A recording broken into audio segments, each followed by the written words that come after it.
Truth of Norse Mythology Part 1. Thor is not just the god of thunder. Everyone knows Thor is the god of thunder. In fact, him realizing the implications of that role is one of his most important character arcs in Thor Ragnarok. And as far as fans of the MCU are concerned, thunder is the only thing he is the god of. The Thor that hails from the annals of Norse mythology, on the other hand, serves many more functions beyond the creation of lightning and thunder. He is also the god of the tides, fair weather, and good crops, and invoking his name could bring one victory on the battlefield, protection from disease, and even fertility.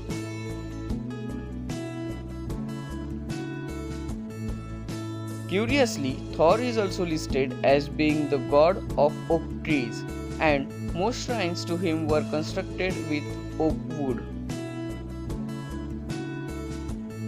Thor is a redhead.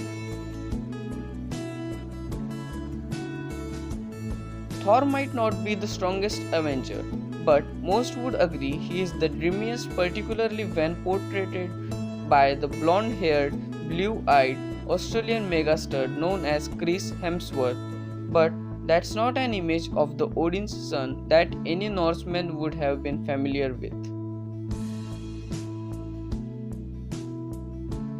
The Thor of Antiquity was usually described as having the red hair emblematic of famous Vikings like Eric the Red, and with a long and unkempt beard.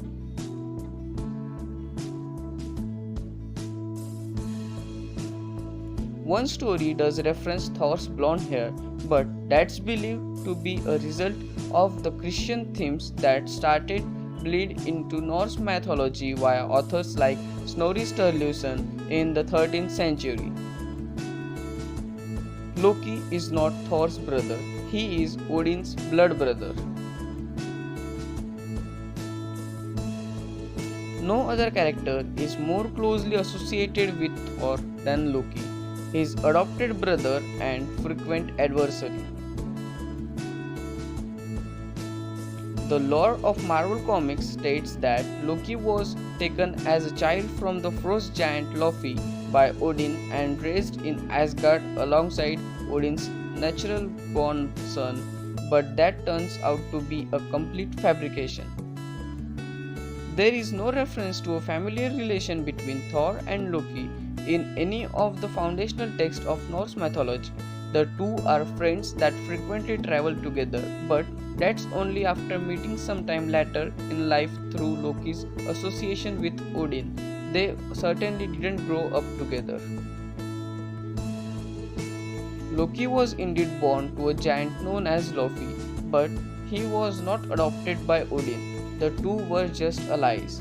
In the Poetic Edda, there is one singular mention of Loki and Odin being blood brothers, but that's as familial as the god of the mischief gets with the royal family of Asgard. Loki has a complicated relationship with Thor, but they are more allies than anything.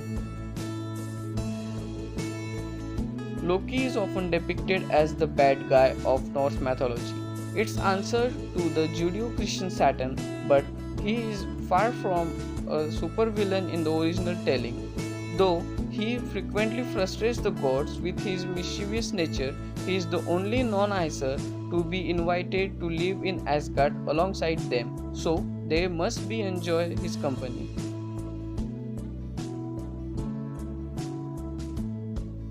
In fact, Loki uses his trickery for good more than he uses it for evil, and some credit him with swiping immortality for Odin and co.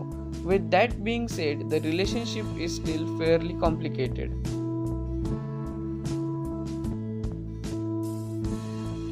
Though Loki is particularly close with Thor, his traveling companion, and Odin, his blood brother, he did also cause the demise of one of Odin's other sons, Balder.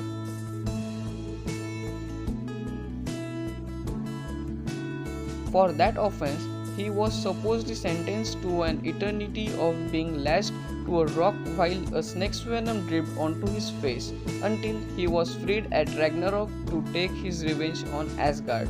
Up until that point, however, he was more of a nuisance than a true antagonist.